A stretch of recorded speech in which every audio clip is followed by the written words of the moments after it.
جناب ہمیں جوائن کیا ہے مفتی محمد اسحاق نذیر صاحب نے. السلام علیکم جناب. نائب مدیر جامعہ الاحسان الاسلامیہ. ٹھیک ہے جناب, ہمارے ساتھ عمران اللہ کلیانوی صاحب بھی موجود ہیں, اور میں محمد اسحاق بھائی سے سوال کرنا چاہوں گا یہاں پہ سب سے پہلے کہ طاق راتوں کا سلسلہ جاری ہے. آج بھی 23ویں کی ایک رات ہے, اور ایک حدیث جو میری نظر سے گزری اس میں ایک صحابی ہم کہیں گے کہ آپ صلی اللہ علیہ وسلم کے پاس آئے اور انہوں نے یہ کہا کہ میں بہت دور رہتا ہوں اور اہتمام کرنا چاہتا ہوں لیکن مسجد میں آتے آتے وقت لگ جاتا ہے, تو کون سی ایسی رات ہے رمضان کی, کس رات کو آپ کے پاس آؤں؟ تو آپ نے اس کو 23ویں کی رات کو بلایا, لیکن بہت سے علماء 27 رات کو کا کہتے ہیں کہ وہ بڑی رات ہے, کچھ 21ویں کا بولتے ہیں. کیا کہیں گے اس کے بارے میں آپ جناب؟ جی بسم اللہ الرحمن الرحیم والصلاة والسلام علی رسول اللہ وبعد. یہ جتنی بھی طاق راتیں ہیں لیلۃ القدر کے نام سے, ان کی بڑی اہمیت ہے, بڑی فضیلت ہے. اللہ رب العالمین کا فرمان ہے تنزل الملائکۃ والروح فیہا بإذن ربہم من کل امر.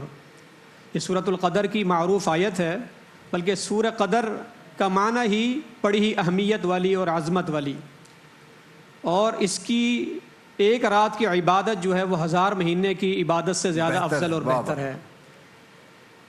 اس کے بارے میں حتمی طور پر نہیں کہا جا سکتا کہ یہ کون سی رات ہے. قرآن و حدیث کے دلائل سے جب یہ بات ہم دیکھتے ہیں تو معلوم ہوتا ہے کہ اللہ کے پیغمبر صلی اللہ علیہ وسلم نے فرمایا تھا تحروا لیلۃ القدر فی الوتر فی العشر الاواخر من رمضان, یعنی رمضان کے آخری عشرے کی طاق راتوں میں آپ اسے تلاش کریں.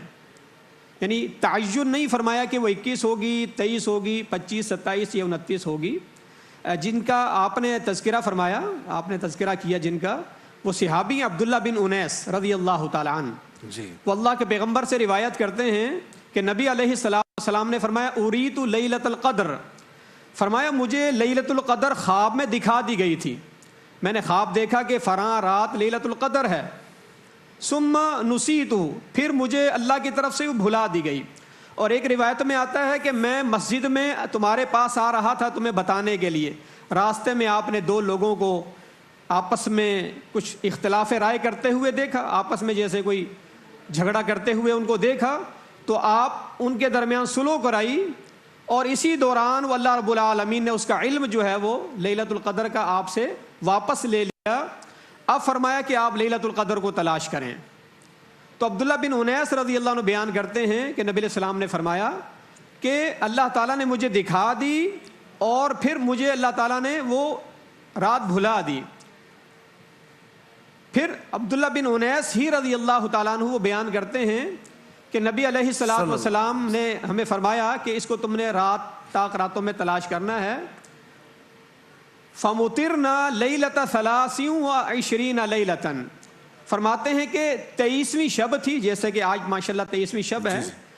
23ویں رات کو ہم پر کچھ بارش برسی, آپ نے علامت بیان کی, اور صبح آپ نے جب فجر کی نماز ادا کی 23ویں شب گزارنے کے بعد, تو ہم نے دیکھا کہ آپ صلی اللہ علیہ وسلم کی پیشانی پر, آپ کے جو ہے نا وہ ناک پر جو ہے وہ مٹی کے اور پانی کے اثرات جو ہے نا وہ ظاہر تھے. تو اس سے ہم نے اندازہ لگایا کہ 23ویں رات ہی شب قدر ہے. اچھا, 23ویں رات ہی لیلۃ القدر ہے. ٹھیک ہے.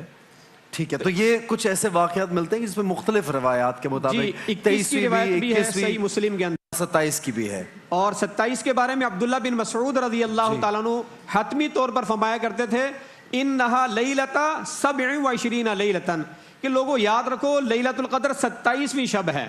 عبداللہ بن انیس کہتے تھے لوگوں لیلۃ القدر 23ویں شب ہے. اچھا, تو الغرض یعنی مختلف اقوال ہیں صحابہ کرام کے, ان کے اپنے مشاہدات ہیں, ان کے اپنے تجربات ہیں. ٹھیک ہوا. ایک کال شامل کریں گے جناب, فیصل آباد سے ہمارے پاس کال ہے جی. فیاض فرمائیے, کیا کہیں گے آپ فیاض؟ وعلیکم السلام. میرا عمران بھائی سے یہ سوال ہے کہ الٹی آنے سے روزہ ٹوٹ نہیں جاتا؟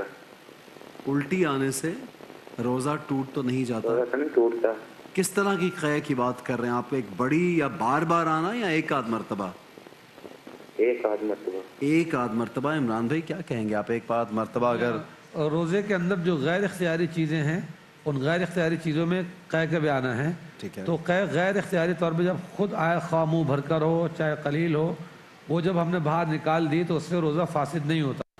حکم یہ کہ اس کو فوراً اگر منہ میں آ گئی تو نکال دیا جائے، اس کو واپس حلق میں نہ لے جایا جائے.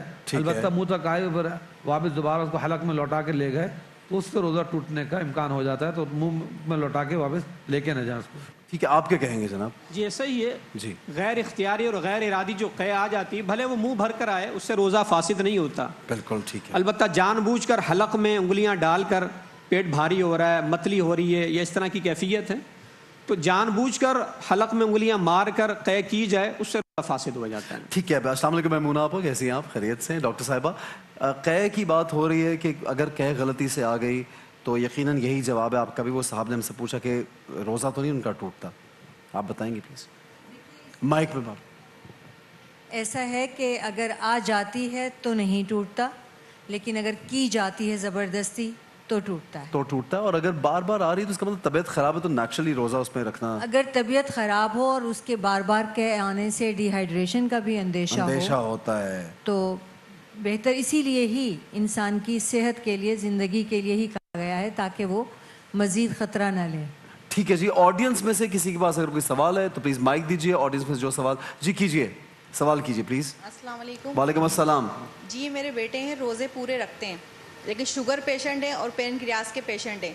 لیکن پچھلے سال ان کی طبیعت بہت خراب ہو گئی تھی تو روزہ توڑنا پڑا، تو اس کا کفارہ کیا ہے پلیز مجھے بتائیں. یہ ڈاکٹر صاحبہ نابینا بھی ہیں ان کے بیٹے، ڈائبیٹک بھی ہیں، پینکریاس کا بھی ایشو، اس کے باوجود خوشی سے روزہ رکھنا چاہتے ہیں، لیکن طبیعت خراب ہونے کے باعث ان کا روزہ جو ہے وہ کمپلیٹ نہیں کر سکے. کیا کہیں گے ایسے میں آپ؟ ان کو نیت ہی یہی کرنی چاہیے پہلے تو، کہ اللہ نہ کرے اگر ان کی طبیعت خراب ہو جائے تو یہ کھول لیں گے، تاکہ ہاں ان کو اللہ تعالیٰ نے سہولت بیماروں کو تو ویسے بھی دی ہے، قرآن میں ہے یہ، قرآن مجید میں بھی. لیکن اگر رکھ لیں اور یہ نیت بھی نہ کی ہوئی ہو اور پھر ٹوٹ جائے جیسے کہ بتا رہی ہیں، اس صورت میں ایک فدیہ ہوگا، ایک طعام و مسکین جو ہے، ٹھیک ہے، ایک روزے کا فدیہ ہوگا. ورنہ جان بوجھ کے روزہ توڑ دینا جو ہے وہ 60 مسکینوں کا کھانا ہے یا 60 متواتر روزے ہیں. ٹھیک ہے. لیکن ان کے جیسے پیشنٹ ہے تو یہ تو پیشنٹ ہیں، پیشنٹ ان کے لیے آسانی ان کے لیے یہ ہے کہ یہ نیت ہی یہی رکھیں کہ اگر یہ مکمل کر سکے تو کریں گے،